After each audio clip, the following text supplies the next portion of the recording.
The following podcast is intended for mature audiences. If you enjoy our work, please like, comment, subscribe, and follow the links in the description. Thanks for your support, and enjoy.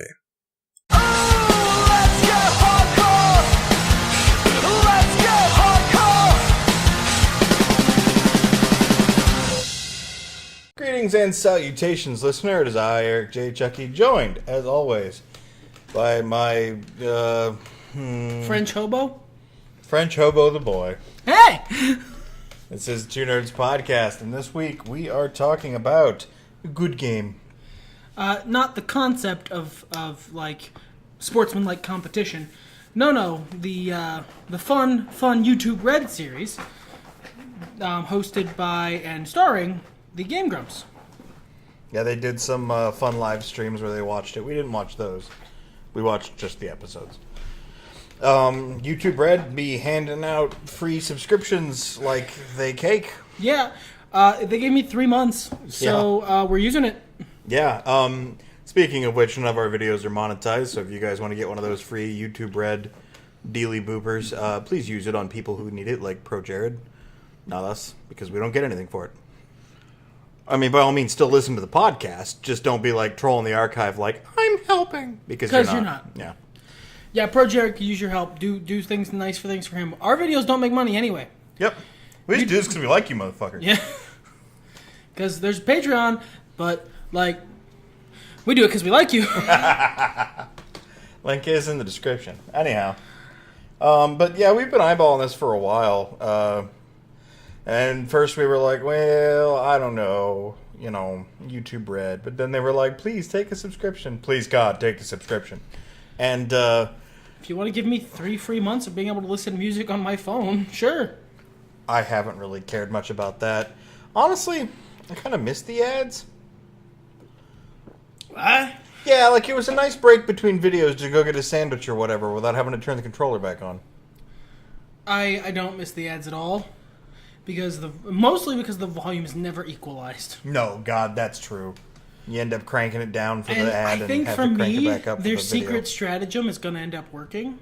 Yeah. Where I'm going to be so used to no ads, but not the subtle scumminess that you feel when you turn on ad block, even on channels you don't like. I'm going to want to, keep it, because I don't like ads, but it costs money, though. Yeah, I don't really have money to be spending on YouTube Red. And I already sent Vincent Kennedy McMahon $9.99 a month for no reason. We use the network. We watch Storytime and That's true. Storytime and old pay-per-views. But we're here to talk about Good Game. Yes, we are. This is the Two Nerds Podcast. We do occasionally talk about the thing in the title. Get me pictures of Spider-Man. Oh. I think it's fair to say we both really like this show. Yeah, I tend to be kind of detached from comedy these days, either because I'm old or comedy is targeted toward the young. Or it's targeted, at the very least, towards not you. Yeah, I just think, around the Family Guy era, comedy shifted, and not necessarily to a bad place, just to a place that wasn't for me anymore. I shifted. Whereas Good Game is very, very specifically targeted at you and me, and... Yeah, well, and not just in the context of, what the show's about, but the humor is really... It's pertinent to the times without being, overly gross or... preachy. Preachy, that was one on my list. Or, really cynical. Oh, there's actually something I want to mention right up top. We're probably going to discuss a fair bit of the series in depth. We usually do. There are bits of it that are going to be conspicuously absent because regardless of our personal opinions on them, they fall under the umbrella of politics, and we do not get political in the Two Nerds Podcast. I want to get that right up front. If something seems like it's missing, it's only absent because that's just not what we cover. I think it was handled well for the most part. Agree, That's as deep as I'm willing to go. I wasn't even going to bring it up since you brought it up. It would have been Sure. conspicuous by its absence otherwise. That's true. You listen to the podcast and then go watch the show, and they were like, this was a pretty big focus of like an episode and a half. Yeah, that's not what we do here. No. Anyway, I thought this was great all around. I was really worried because it was being executive produced by Dan Harmon, and I'm not a fan of his. I am, but I was also worried because he's a shit. He's a cynical fuckbag. He's also very talented. That's pretty indisputable given the successes he's had and the various separate groups of people who like shows he's made. But he is also a shit. I don't think I was worried about Jesse Cox or Michelle Morrow. I don't know much about Michelle Morrow. I hear her name in attachment to Jesse Cox constantly, but other than that, I'm not. Like, I see Jesse on the Co-optional podcast. That's the extent of my exposure to the man. I don't listen or watch anything Jesse Cox does except the Co-optional podcast. So yeah, like for example, he's in this show as himself. Also, spoilers. I don't know if spoilers count, but there's gonna be spoilers. I didn't realize he wore his fat differently than I did. He's a square fat man. Yeah, he got some good corners, and He's not very round. Like, we're fat. Yeah, no disrespect, Mr. Cox. I ain't trying to talk about that. I just was stunned because every time I see him from, just above the nips and up, the bust, I guess, of Jesse Cox, I don't get that impression. I mean, he's chunky, obviously, but I thought more like the Completionist, not... This is the podcast where we continuously mention shows better than our own. Hey, you know that line about don't mention better music during your music? That ship has sailed, okay? Yeah. Well, we try to keep it to a minimum, but, it's not to be helped in this one. Well, no, because we're fucking talking about a show made 80% of YouTubers. Yeah. They have some actual actors in there, though, and they're very good. I thought the casting in general was really great. Danny got a little typecast, perhaps, but... I actually enjoy that. I enjoy that already knowing Daniel Lee Avidan to be a angel person. He couldn't even act angry. He acted when he pretends to be angry. Him being typecast as man who could literally be a French hobo and be okay is really nice. It works. And Aaron being the more dour, bitter guy, because that character is different than Aaron as a person. Oh, vastly. Because Aaron is despite having those tendencies, which I think most of us do, Aaron's a very driven guy. Yeah, driven and whereas animated Ryland and is goofy. not. No, he's not. He's reserved and buried and Aaron pulled it off really well. That's what I was saying. He did a really good job acting. I don't think Denny had to act very much. Not a whole lot. He mostly just had to be Denny Sexbang near the camera. He had to be kind of stupid. Yeah, stupider than Danny actually is. And, unwilling to say any mean thing. Because real Danny, he'll approach the edge and, look at it and look at you, just so you know. But, what's the fucking name of the character? Danny, I think. Alex, maybe? Or was that somebody else? I'll Google it. Yeah, Google it. Get your phone out. But his character was just too sweet and pure. He was a precious cinnamon roll. Y'all ain't keeping up on the Game Grumps. Too pure for this world. If y'all ain't keeping up on the Game Grumps, welp, you're missing out. I desperately hope this is the one video of ours that somehow makes it to them. Oh. And it goes from, oh, that's sweet, to fuck those guys. I don't think it would be that strong. I'd be like, I see what they're doing there. Shit. That was the most inside of inside jokes that aren't actually inside jokes because everyone watches the fucking show. Specifically the Do Not Touch Mario 3 playthrough. It's pretty recent as of this podcast.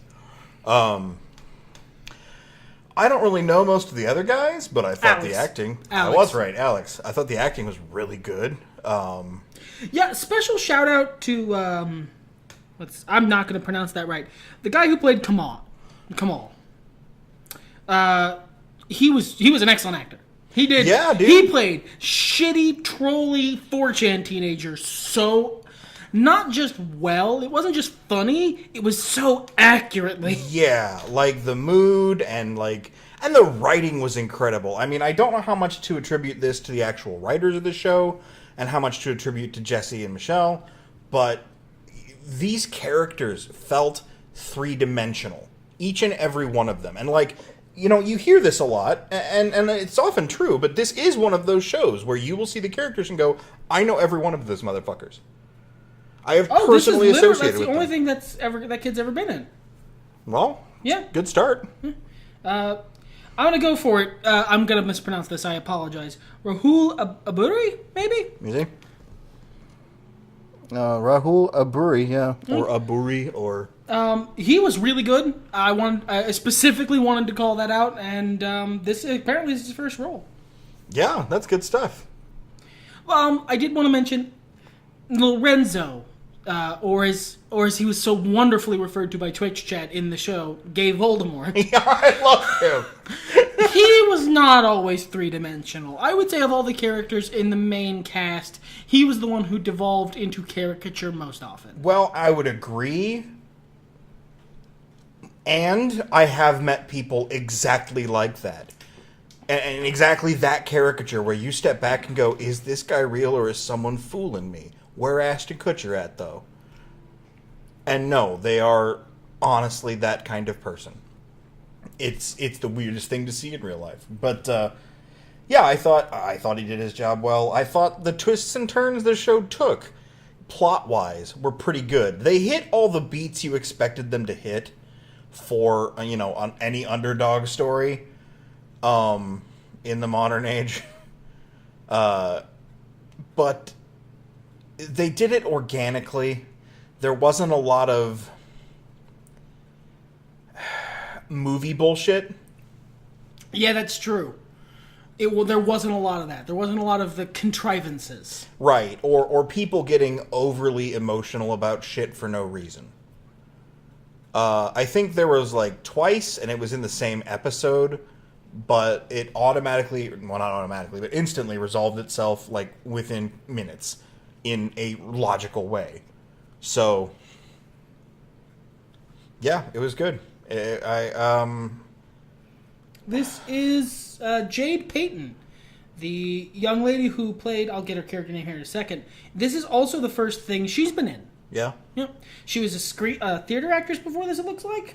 That's Sam. Cool. Sam Kinsey is the character's Sam. name. Really, I might, unless IMDb is lying to me, entirely possible. Fucking great job from two new actors. Well, new to the YouTube screen. I'm sure they've done lots of acting. Yeah, stage and shit Sure. that. Shit that isn't on IMDb. Right. Commercials, maybe. No, IMDb usually... I suppose well, but if they're relatively new. That's true. There's not a lot of traffic on the actual IMDb page for Good Game, which surprised me. Because the Game Grumps fandom is so strong. That's true. I give it time. Yeah. I was just in a fucking Google hole there for a second. Well, that's what happened to me. I was looking up to see if they were making a second series. You suggested they might, based on the ending. Well, I mean, they're just... For me, there's a thematic line between portraying that the characters' lives are not over as soon as the screen goes off, and clearly setting hooks for a new series. I think this was A New Hope. Where they're not making plans. But let's leave things open just in case. They didn't shut any doors. Yeah. The guy who played Steeman, too, was also great. Yeah. Just great casting. Good villain. Just, smug snake enough. Just smarmy enough. And he had a lot of modern touches. I say modern, I mean millennial. And I don't mean I'm sitting on my lawn in my rocking chair shaking my fist at clouds. Or that he was constantly using a fidget spinner. I just mean, he did briefly, but I just mean of this current generation. Having the qualities. And he had the exact same shithead tendencies that the new Flash Thompson does in Spider-Man. Yeah. He's pretending to be a fun guy, but he's actually being a shithead, and he's doing it in a way that's socially acceptable to certain people. Except that he's older than Flash Thompson, so he's really good at it to the point that he can drop out of it, fuck with you for a second, and then drop back in. And like it's the new kind of bully. It's the guy, and it's interesting to see it portrayed in a couple different ways on screen. Yeah. Unlike a lot of the stuff we review, this is niche. I mean, it's not niche for the market we're in, but it is niche. So, for anybody who doesn't know what the fuck Good Game is, basically these two roommates need money and have no direction in life, so they decide to found an esports team. To play a popular esport, which is... Totally not League of Legends. Totally not League of Legends, combined with the Simpsons joke of Bone Storm. Of Bone Storm, yeah. It's... man. That's really the easiest way of summing it up. If you don't know what esports is, how the hell did you find this podcast? Man. Well, maybe. Welcome. It's interesting. Some of these jokes might fall flat for you. Yeah, well, I mean, they kind of introduced the concept of esports. I think the tagline from the trailer that they do say in the show as well, that stories about esports are inherently unrelatable.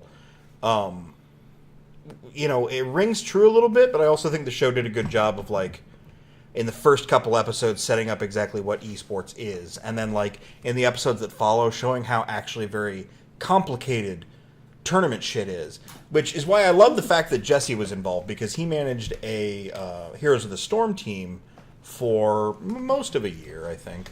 So he actually has some practical experience in this complicated Byzantine bullshit. Yes, and and how the problems in running an esports team are much like the problems you'd have in running any team, except that there's way less corporate overhead and regulation, so it often falls apart harder. And when it falls apart, it often falls apart more amusingly, because instead of a bunch of, disseparate sportsmen going to a new team, it's a bunch of nerds shit-flinging at each other. Yeah. I think it's got some good criticisms of new media in there as well. Not criticisms necessarily, but reflections on. Yeah, it's got good reflections on new media. It's got good reflections on a lot of stuff, a lot of social stuff as well. Mm-hmm. I think it handles almost everything it touches with a very deft hand in terms of, like, portraying stuff in a funny but accurate way. Yeah, it's like a way more realistic version of Dodgeball. Yeah, actually. Dodgeball was fun and ridiculous. This is fun and down to earth. And still manages to be really funny. Yeah, I was so happy about the humor. I was a little worried at first, because YouTube Red, I've heard a lot of shit, good and bad. I've seen some bad shit from YouTube Red in the past. There's some other shows I'm curious about. Maybe we'll end up covering from the podcast. Maybe we won't. But I had my concerns that, the Grumps had got themselves into a shit pile and this was not going to be fun. But then I saw someone post a GIF set on Tumblr of, in the very first episode, I believe, Danny and Aaron are walking past these old people who have supplies to play tennis as they're going to a tennis court. And Danny says, "Tennis." And Aaron's like, "What? Why did you say tennis? Those people like it." I was like, oh, that's good stuff. And, like, for the first, I'd say solid 2 episodes, I was basically cackling. Yeah. As the show goes on, plot overtakes the comedy, which is good. I think it's time.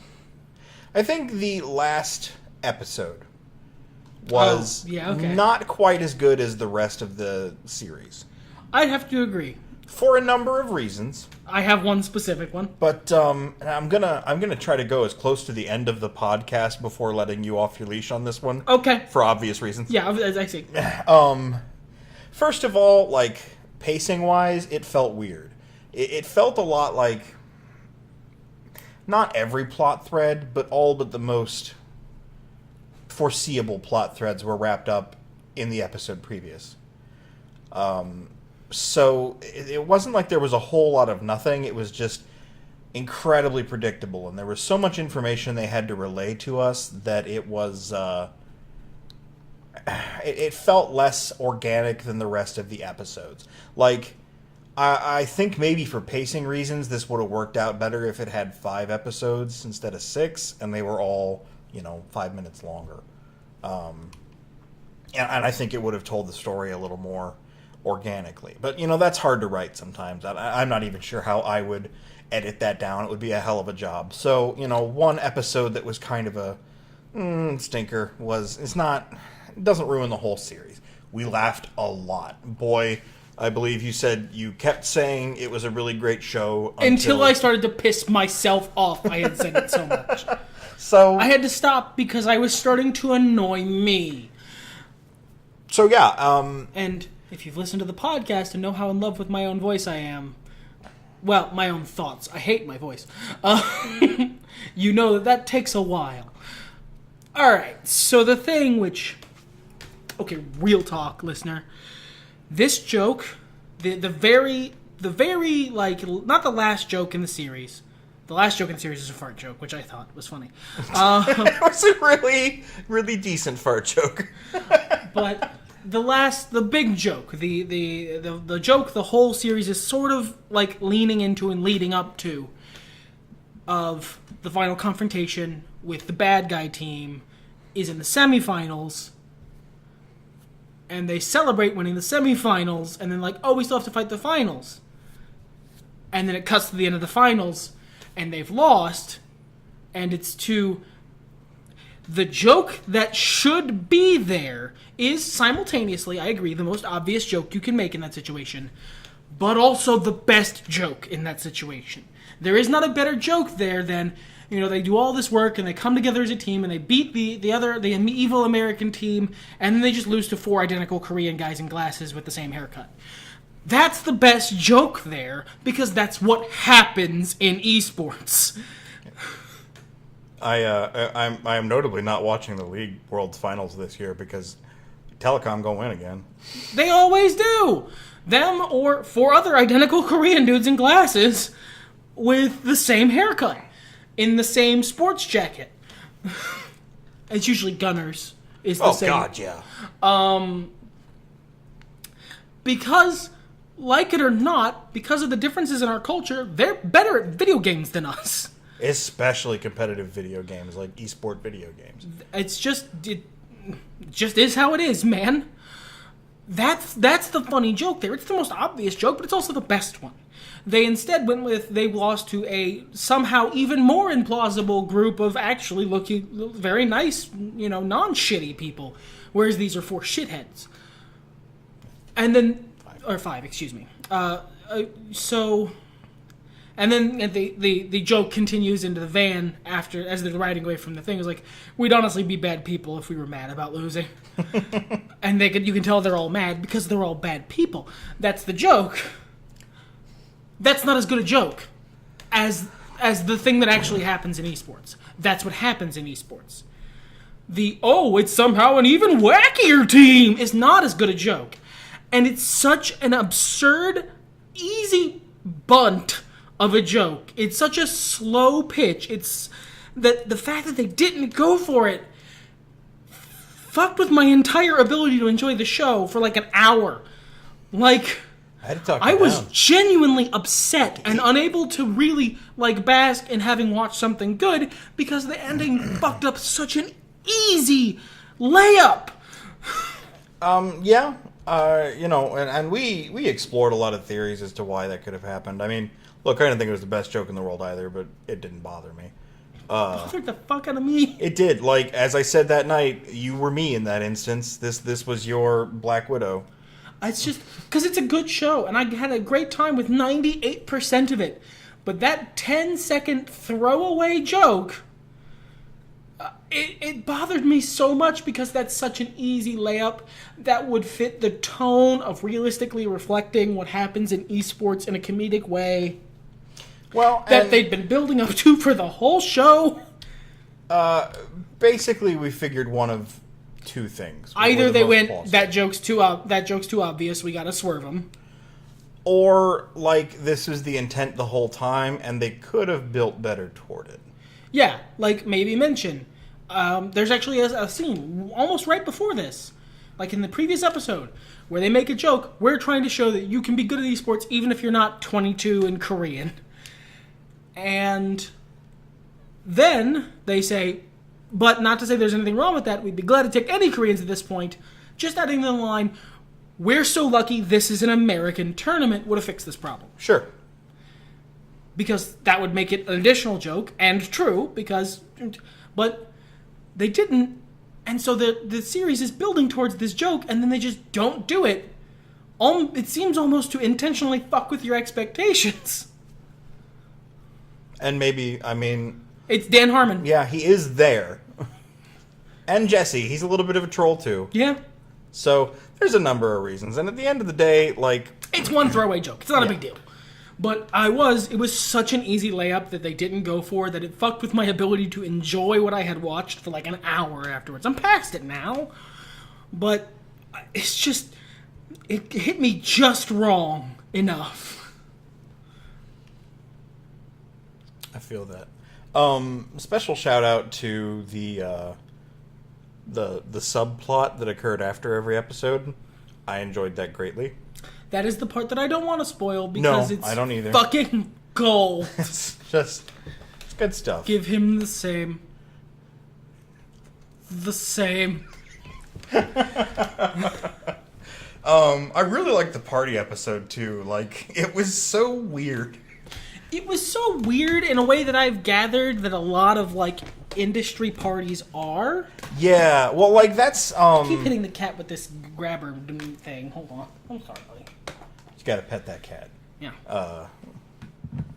Cat's sitting there like, the boy, I'm trying to nap, and yet you hit me with it again. Just leave it down there. Yeah. Is that so hard? Yes. It bothers me. Lost my train of thought for a second there. Hunter S. Thompson. Granted, it was in the 70s and the 80s, but was it in the 80s? Whatever. It was back in day. But a lot of his writing about industry parties had a similar vibe to it. The entire segment in the movie version of Fear and Loathing in Las Vegas, where he's at that concert and he sees himself and like goes into that bathroom, that's all like, that's how shit was and how shit is, just slightly different now. So I really dug it. I thought it was really inspired, and it wasn't like funny, but it was good. You know what I mean? Yeah. It wasn't necessarily funny, but it was, and some of it was pretty clearly inspired by those exact sort of segments. Yes. Yeah, or like the near the end of The Shining. Yeah. And it was, those bits were fucking hilarious. You pay special attention to the title card, which, I mean, that's what you're looking at right now if you're looking at the screen, if you're a viewer instead of a listener. But... Surprises.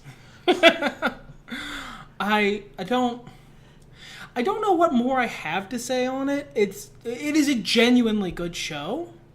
I loved how only once... I loved how almost everybody had a stupid fucking screen name that was the kind of juvenile, puerile shit you choose when you're 12. And only once did anybody, like, say something about it. It was just a matter of fact for the world. These are screen names. My screen name is ridiculous and stupid, but it's my handle. I'm sorry. It's calcified as part of my online identity now. I can't change it. Yeah, but, like, the fans, the media, nobody ever, like... But for one very early, not even joke, just correction. I prefer it's the man's full name, Steeman, one of the characters, is Steeman Seaman. And when she goes, I'm here with Steeman Seaman, I actually just prefer Steeman. I came up with that name when I was 15. But fucking Aaron's name is Booger Boss. Yeah. And, like, and people say it a lot, but no one's ever, like, That's your name? No, because it's fucking esports. That's his name. And nor does he change it. No, he's Booger Boss. Yeah, I love it. I think that's... I don't know, man. There's just something so true to life about that. It's the show has like a bunch of tiny moments like that are ridiculous, but so true to like video game culture and to nerd culture and internet culture that you just... They're so true that you laugh even if they're not jokes. Yeah. It's like the laziest of observational humor, without even trying to make a joke out of it. But like, in that this particular market is underserved in observational humor. Sure, yeah. First guy through the gate gets to make all the easy jokes, my man. Yeah, I agree entirely. But that was a good game. I thought it was really fun. I would recommend it to anybody who has YouTube Red.